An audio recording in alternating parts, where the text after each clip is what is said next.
Time for 49ers Rush Podcast.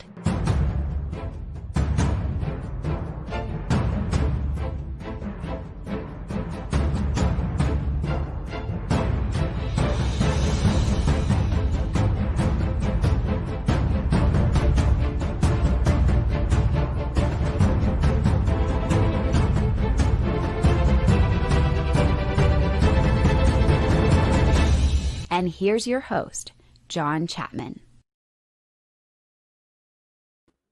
What is going on, faithful? It is absolutely incredible to be with you guys today. We've got some new information coming out from 49ers headquarters. We've got some pretty exciting news that I'm going to break here. A couple things excited about this show, but we're going to be detailing almost everything that has to do with the 49ers, injuries, who's in, who's out, who are the new developments, replacing the injured players, lots of different things like that. Excited to jump into it. And as always, man, if you have questions, man, you throw those up in there. Let's see the questions in there. And if you tag me, that helps out for sure. We got Clayton, the man behind the scenes. He's going to be making sure today's show runs smoothly. Anytime he shows up, we know we got a good show. Now, right off the bat, already got some roster moves coming our way. And it was one that, man, nobody saw coming.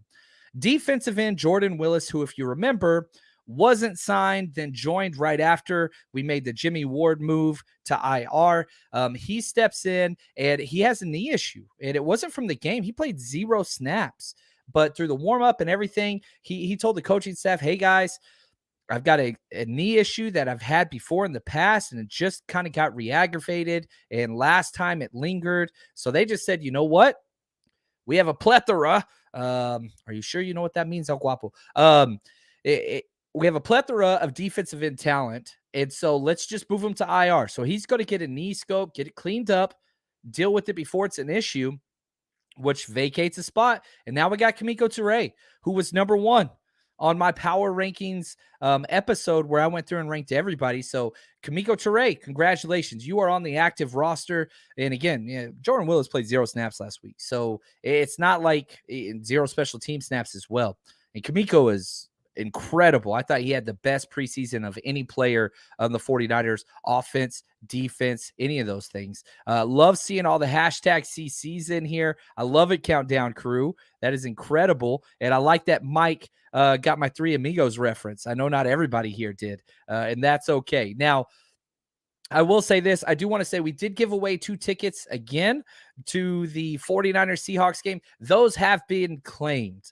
And so just want to let everybody know, appreciate all the emails. I didn't know I'd get so many emails. I probably should have. We just gave away 2 tickets last episode. I got well over 40 emails, which was awesome. I love the feedback, and I wish I could just give everybody free stuff all the time. Yeah, anyway. Oh, look at this. Coach Cruz says, happy birthday, big guy. That's right. Officially today, I'm a man, according to Mike Gundy, which I'm excited about. That's right. I'm a man. I'm 40. Today is the birthday. That is correct. What's up, Long Island girl? How we doing in here? But anyway, so Jordan Willis is out. Kamiko Toure is in. Also, we also made a couple other moves. Willie Snead, who we had during the preseason, he's back now on the practice squad. So again, building that depth at the wide receiver position, and got another corner, Kerry Vincent Jr., on the practice squad. Now, yesterday, a couple moves were made after we went live. Man, shout out to Wayne Breezy.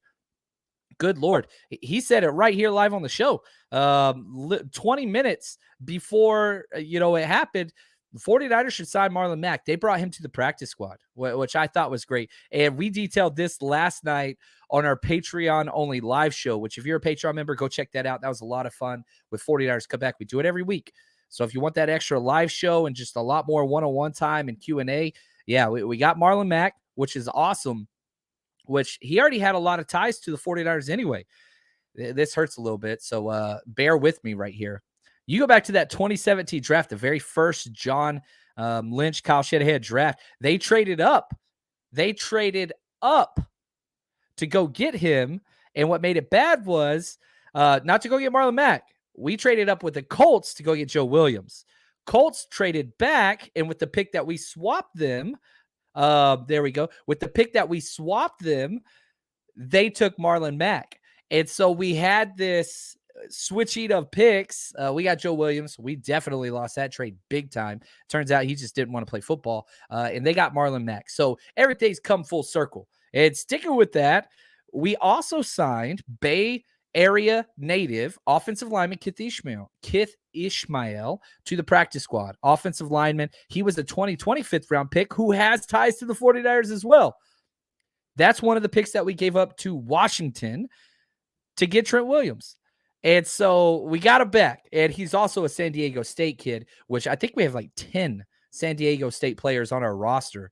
6'3", 310, played at Sacred Heart High School, Sacred Heart Cathedral, apologies. So a little bit of movement, which takes place all across the NFL. But with Elijah Mitchell out, with Jordan Willis going to IR, with those things, this is kind of where we are, which is rough. And so, man, I love all the birthday wishes. You guys are the best. I just want to spend my day with you guys, man. This is awesome. So glad to jump on here. I appreciate that. Here we go. Pete says, so we cut Willie Snead. No team picks him up, so we sign him again. He's on our practice squad. So he is not on our active roster. But that is correct. We cut him to make room, and then we got him back, which is best case for the 49ers. Let's be honest. If that's the case, Willie Snead serves a role on this team. We have depth now at that position, that wide receiver position, especially with Malik Turner. Danny Gray was a healthy scratch last week, which with the rain, they decided, you know what, we're just going to focus on special teams and defense. Didn't pan out that way. Now let's transition a little bit. Let's go with the week 2 injury report. We're going to start with Kyle Shanahan, and then we'll break it down. Practice today. Brunskill and Kittle won't practice. Same deal from last week. Trent Williams is not practicing, but just a vet day for him. And Greenlaw will be limited. Same deal from last week. So really no new issues. I was really hoping we would get Kittle out there today in a blue contact jersey. Didn't seem like that would be has happened. So that's bad news. Brunskill, I think, has zero chance to play this week. He had that setback. He's not coming back. I fully expect George Kittle to play this week. I really, really do. But again, when's he got to get back out there? Do they rest him? Today's Wednesday. We're recording this. Does he rest Thursday as well? And then come out on Friday, that Saturday practice? Not worried about him knowing the playbook or any of those things, but you do want him getting some work. Oh, what's up, man? Appreciate the gift, bro. Bro Montana coming through in the clutch. He says, happy birthday, John. Send in an e-beer from the OC. What's up, man? I love it. Not too far away, my friend. Not too far from Pasadena. Thank you, man. And I like the puppy and the avatar as well. That is awesome. This is awesome. Yeah, it is the birthday. Thank you guys. Really appreciate that. And shoot, look at that. As I say that, the mom is calling me. I got to answer this, and I'm doing this on air. Hey, Mom, I'm live on air. I'm going to call you right back. I love you very much. Thank you for the call. I can't wait to talk to you. Sorry, I got to go, though. Love you, Mom. Don't be mad, please. So that just happened. All right. Hopefully I don't get in trouble. I don't want to get grounded on my birthday from Mom. That would be bad news, Bears. Now, George Kittle, would he have made the difference in the game week 1? I think he probably could have. You talk about that Croft overthrow, right? Which was a bad pass from Trey. He took full responsibility. Croft not near as fast as Kittle. Most tight ends aren't. Would he have hauled that one in? Maybe. Would the run blocking have been better? Croft was pretty damn good. Kittle's important, guys. He's really, really important. So you got to get him back. Thank you, Raphael. Appreciate that, my friend. Appreciate that. And so, yeah, I don't know. It's I like how he's saying hi, Mom. I appreciate that also. It's rough. I think Brunskill still got time. And I will say this. There's been a lot of takes out there for who's to blame, who's not to blame. If you follow us on Patreon and if you join us over there, we have finished all of our offensive and defensive breakdowns every single snap.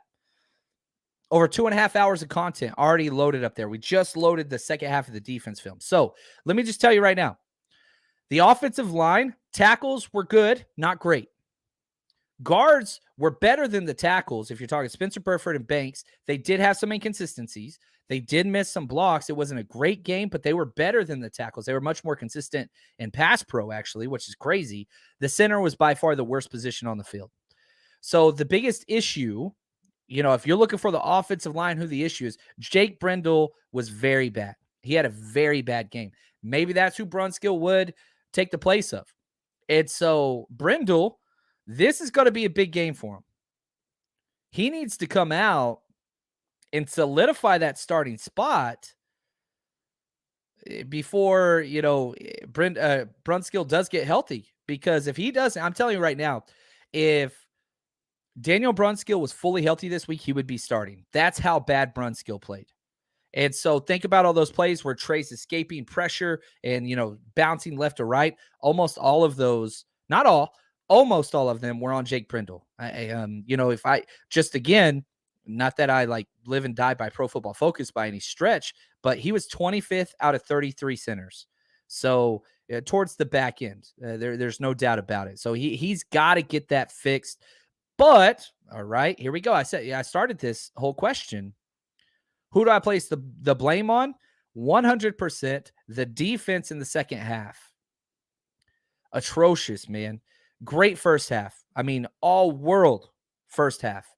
They just could not get out of their way. And it was multiple guys. And the defensive line, played bad second half. That's all there is to it. Eric Armstead, I thought, probably had one of his worst games in the past 3 years. It was a bad game from Eric Armstead. Very, very bad. Kinlaw looked great. I kept getting questions. How did Kinlaw look before and after his ankle injury? There was one play on the goal line where they made the awesome stop where Javon Kinlaw got quadruple teamed and all 4 of the linemen were on the ground at the end of the play. He gave up 0 space. He got pushed back, not at all. Literally a quadruple team. Wansaw is going to get that play cut up for you guys. I'll show you. So Kinlaw still has the power, still played great. Did he play as well he did beforehand? I don't know. He was playing like a madman beforehand, but he was still stout. Hassan Ridgeway was incredible. Sampson had his worst game as a 49er. I know he got that sack early, but man, there were several plays, key plays. Touchdown play was on him as well, the running play. So it's growing pains. Yeah, I'm with you, Pete. Those are going to be there. But whenever the strength of your team, whether you're looking at draft capital, whether you're looking at salary cap capital, or whether you're looking at roster spots capital, D-line's supposed to carry this team. And in a rainy road environment, I felt like they let up early. Whether that was because, they were tired or the rain or whatever, terrible angles, kept letting Justin Fields break, contained. It was just bad. Yeah, it's rough. It's rough. So I'm frustrated, man. And yeah, there's momentum was huge in this game. That Debo fumble, you could have crushed this game before they ever have a shot, but you walk into halftime only up 7-0, despite having 3 possessions inside the 30. I ain't going to do it, fam. Not going to do it. Not going to do it. Now, let's go back and let's talk about these penalties and correcting them. Shanahan was asked, what are you going to do to make sure these penalties don't happen again? Because 12 penalties for 99 yards, 4 of them were bad calls. But again, that takes you down to 8 penalties for probably 50 yards, maybe 60 yards. Still too much. But yeah, a lot of those were bad calls. Not all of them, though. Here's what Shanahan had to say on how they're correcting this issue. Just being smarter. I mean, when we go over all the penalties that we had, I think a few of them were definitely avoidable. But just trying to be more detailed in everything we do. Don't let anything slide. Point everything out. Nothing different than usual. I expect us to be a lot cleaner this week. Expect us to be a lot cleaner this week. You can't be dirtier. It doesn't get more dirty than that. But it is a division game. It is at home. It is supposed to rain. I think a 40% chance of rain's out there, which is problematic. Now, let's talk about Trey Lance. I love Trey. You guys, if you've been here, we've been big on Trey for a long time. And buck stops with him. Listen to this clip on just how he sees his responsibility and detailing all of his mistakes. Only one touches the ball other than the center every single play. So it's my decision most of the time where the ball goes, how it gets there, things like that, pre-snap, getting us in the right play, getting us in the right call, whether it's run game, pass game, protections, whatever it may be. So I make the most of the decisions other than the play call with Kyle. So at the end of the day, I mean, I see it as there was always pretty much a better answer. If I don't, incomplete pass, whatever, there was always, for me going back and watching the tape, there's always an option or always a better answer, unless we do make an explosive and I do make the right play. But ball placement, little things like that could have got us, to 3rd and 2 versus 3rd and 4, little things like that. But yeah, going back and watch the tape, whether it's practice or a game, I feel like that's, like I said, where I learn so much every single rep, because little things like that can make all the difference, in the long run, especially in a game like that. Man, I think that's huge. Also huge. Ernest, making it for a live show. That's what I'm talking about, man. Appreciate you. I love that. And Trey did make a lot of really good plays. I went through and count all the positive plays of him versus the other quarterback, Justin Fields. I counted Justin Fields having 5 positive plays. 5 the entire game. I counted Trey Lance. I got him at 17. And so now does that mean he played better overall? No, because those few good plays by Justin Fields were huge, big plays, right? But man, on a consistent basis, Trey Lance was much more accurate, better decisions in creating for his team. Team kind of let him down. And a lot of those positive plays were running plays, which I don't like, him taking all those hits. But man, listen to Trey talk about protecting himself. And this is a 2-parter, but I think it's key because taking those hits, that's rough. It's going to mount up. Not bigger, faster, and stronger than pretty much everyone else. Guys catch up a lot quicker. Guys, space is filled. Guys close a lot faster. And, got to learn to protect myself just being in a different situation, knowing how important it is for me to stay healthy. You got to stay healthy. Now, the slides, right? We did see some plays where he did get down early, which is awesome, but not a lot because he was rushing for so many first downs, 6 rushing first downs. But you can't take the football warrior out of the player. And I think that this is key because, yeah, there were a lot of big hits on Trey, which are worrisome, and they bother the hell out of me too. But at the end of the day, you're not going to turn it over to your defense. Even to grow, there's always going to be, like I said, man, a million times, there's always going to be better decisions I can make. But on Sunday, I felt like I protected myself pretty well. Felt good for the most part. Maybe a couple I could have got down one step faster or slashing, finding an edge and getting down. But for the most part, I mean, when I'm running between the tackles and stuff like that or running on 3rd down, I'm not ever going to slide and go 4th and 2 and just give up on the play and send our defense on the field if it's a situation like that. He's a football player. And you got to understand, yeah, there's injuries in every single sport, especially football, 100% injury rate. And yeah, he's going to be injured. You got Jimmy Garoppolo back there at quarterback. That's a pretty damn good situation, but you got to win the damn game. You cannot slide. You can't do the Cam Newton and back up, not go for a fumble and make a business decision in the Super Bowl. You can't be that guy. Trey Lance ain't that guy. I'm glad he's not that guy. I want somebody that's going to go get it. I think it's a big deal. I really, really do. Appreciate everybody with all the birthday wishes. Yeah. Anyway, you keep going. Now, I do want to say this. I am so excited about this. You are the first I've told anything.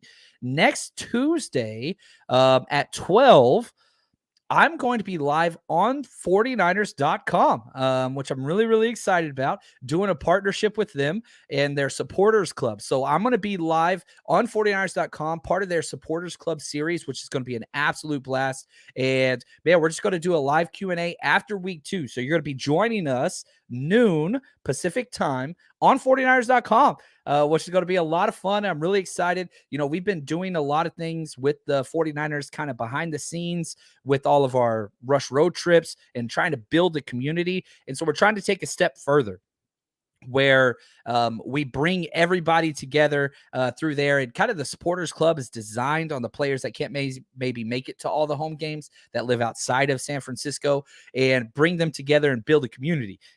That's what we're about, baby. That's what we are. So really excited to start working alongside and with the 49ers on that. And, it's a testament to you guys. We started this just over 6 years ago and just trying to build, finding our spot, our niche. 49ers fans are spoiled. There's so many great content creators. I think that's what I am. I get asked all the time, like, what do I do? I don't know. Am I a YouTuber? Am I a podcaster? Am I a content creator? Just a douchebag? I don't know. I just want to bring people together, talk 49ers, and have fun. And it's pretty cool to see on the outside that people are starting to recognize what we have started to build, which is fun. And also, got to throw this out. Shout out to my man, Eric. I don't know if you've been on our Instagram lately, 49ers Rush Podcast. Go check it out. It is fire lately. We put our man Eric in charge of that, and he is running with it. He is splicing videos, clips, putting all kinds of stuff on there, content. So if you haven't yet followed us on Instagram, I know it's been dormant in the past. That's my fault. I'm much more of a Twitter guy. But we are starting to expand. We got to get professional around here, baby. I'm 40. We got to pay these bills. But go check out our Instagram, 49ers Rush Podcast, if you haven't already. Man, it's top notch. It's pretty great. So a lot of the stuff on there. Gary says, look at the tape on Geno Smith. No pocket presence and backs up under pressure. Bad recipe for a quarterback. Now, on our Patreon channel, we are going to be having our scouting report. All 22 scouting report comes out tomorrow with 49ers Rush Cutback, where we do go through the film. We do a full all 22 scouting report on the offense, defense, what to look for, scheme, all that stuff, because Seattle's changed everything. It's not their prototypical cover 3, what we kind of do. They've changed it all. So we're going to be going through that. And yeah, Geno Smith came out red hot in that game, Monday Night Football game. But after those first couple of drives, they did nothing. They really didn't do anything. They just beneficiaries of a lot of mistakes. Again, I keep saying this. The Broncos and 49ers basically had the same games and lost on the road to inferior teams because of the mistakes that they made. They beat themselves. So I think there we go. Yeah, you guys help me out. Thank you, Chrissy. She says content creator / event planner. What the hell is my job title? Can somebody tell me? I don't know what I'm doing. I don't know what to get. So like when somebody asks like, okay, what is this 49ers Rush? I don't even like using the term podcast too much because I feel like we're a lot more than that now. But yeah, throw up in there. I'm curious what you guys think we're supposed to call this thing. I don't know. Anyway, now let's talk about running backs because I think this is key. When Elijah Mitchell went out of the game, running game stalled outside of Trey Lance. Debo looked all right, but not great. Trey Lance looked great. Jeff Wilson Jr. I'm probably a little lower on Jeff Wilson Jr. than most as far as running the ball, but he does everything else so damn well. And Kyle Shanahan kind of alluded this because Jeff Wilson is going to be the running back 1 for all you fantasy people that are, hoping one of those rookie running backs. I think eventually a rookie running back will take over, but not until they earn the trust, which they don't have. But listen to Kyle Shanahan talk about Jeff Wilson Jr. Player, anything that we ask him to do, he does, whether it's our third down back, whether it's playing a fullback role, when our wideouts have the ball, in the pass game and the run game, he's been a starter for us. And he's a very reliable guy. When Jeff's healthy and able to stay fresh, he can play at a high level, and he's one of the guys that we trust as much as anyone around here. Kyle, One of the guys we trust as much as anyone around here. They love that guy. He spoke to the media a lot, during training camp. He's the oldest in the room. Now Marlon Mack is, but he's not technically in the room. He's practice squad, even though he's in the room. He's not in the room, if that makes sense. And so, yeah, I fully do expect Jeff Wilson to be the guy. They're going to work in the rookies, though, TDP and Mason. There's no doubt about it, and they're going to have to earn it. We're going to detail that after a very quick word from our sponsor. While the Chargers and Chiefs prepare to battle for the AFC West on Thursday night, prepare for your winning season at MyBookie. Some like to bet to earn, some want to bet to make it more exciting. Either way, MyBookie gives you the most for your money with a double deposit bonus. It's quick. If you put in $250 deposit, you get $500 in your account instantly, and you can use your funds to bet on as many games, contests, props as you want. All you have to do to claim your bonus, head to mybookie.ag and use promo code 49ERS. That's 49ers, designed to add more excitement to the games and the sports you love. It's only week 2 of the NFL season, which means there's still plenty of time to get in on the action. So don't miss out. Head to mybookie.ag and use promo code 49ERS. All right. So now I just saw this question, and I'm going to spend, again, we're going to have so much time to cover everything.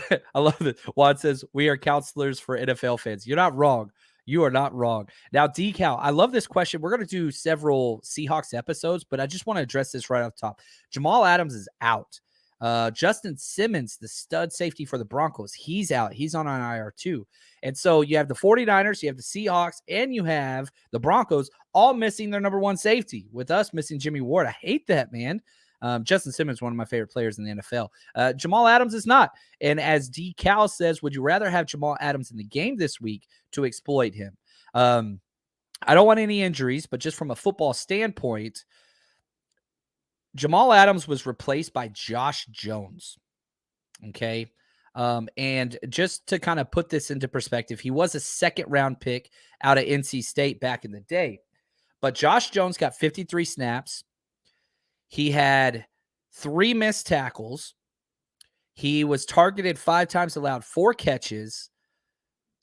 He played a really bad game. I'm just going to be honest with you. He's third lowest rated defender. He had a 42.3. I mean, he was really, really bad. And as opposed, Jamal Adams was their second highest rated player.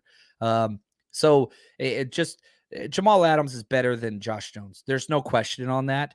But yeah, it's kind of where that is. It's where that is. What's up, Jordan? I love it, man. Glad to see you in here, brother. Should have kept Hasty. You're right. We should have. Who would you have let go besides him? That is always the question. It's easy to say, Pete, and I agree with you. So if we keep Hasty, who I wanted to keep, who would you let go? So throw that up in the chat. Who should we have, hindsight, let go instead of him? And I don't know, man. I see this. We should have picked up Tart to be the vet. The safety is worth the issue, man.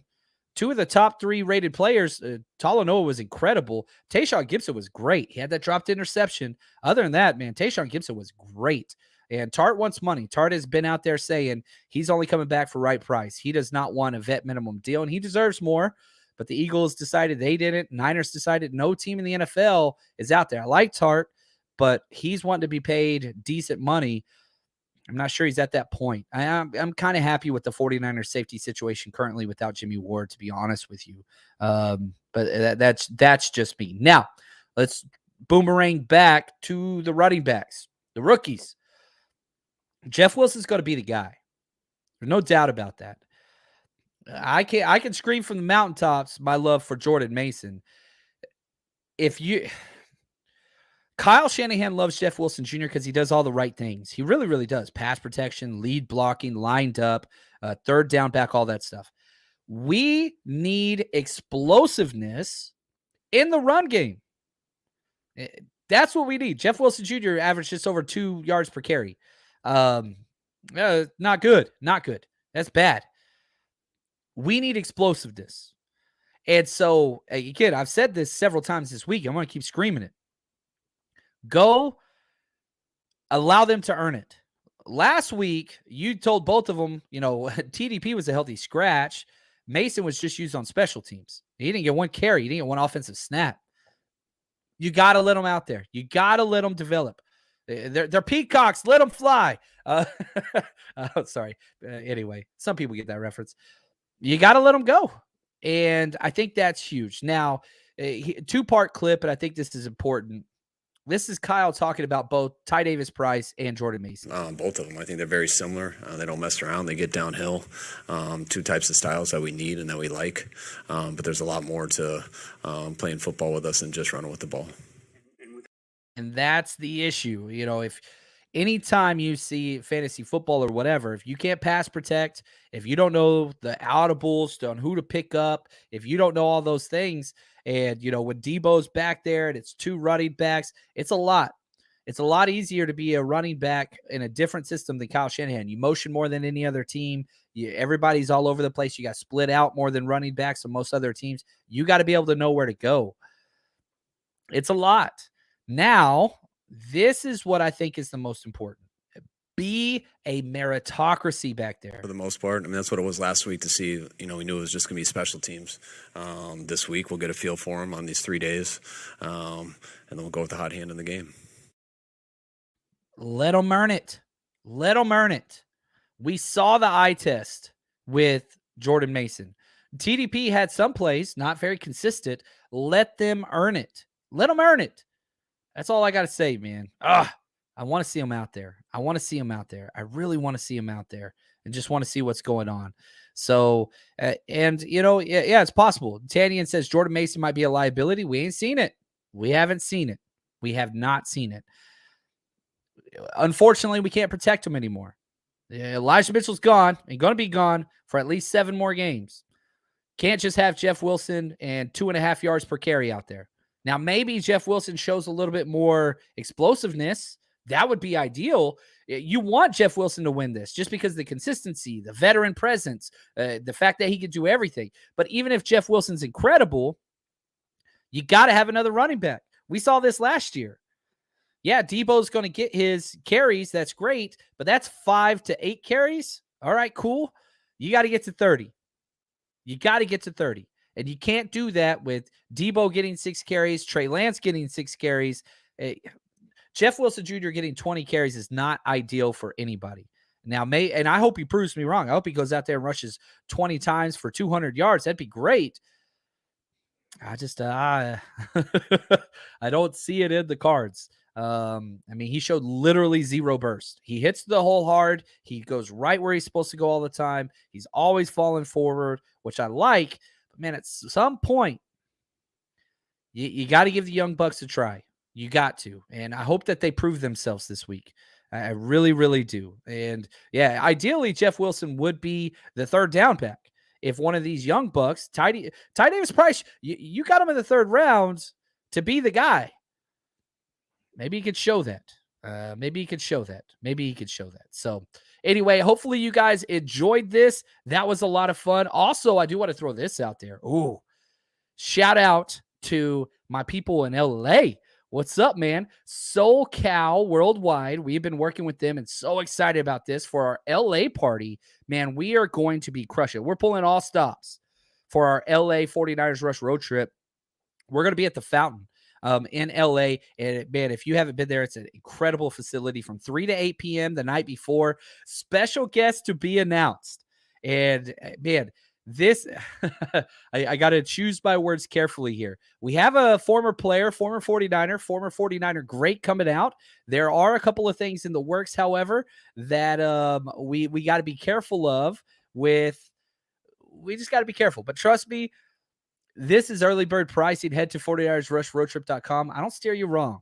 And I can't announce it just yet, but it's done deal. Money's exchanging hands, all those things. But sometimes there's media contracts involved and things like that we got to be wary of. But we're locked in. Just can't announce it just yet. So I'm just warning everybody. Again, how we do our Rush road trips. We try to do it at the lowest possible price to cover all of our fees. And then as we get closer to the event, we kind of raise it just a little bit when we start to run out of space.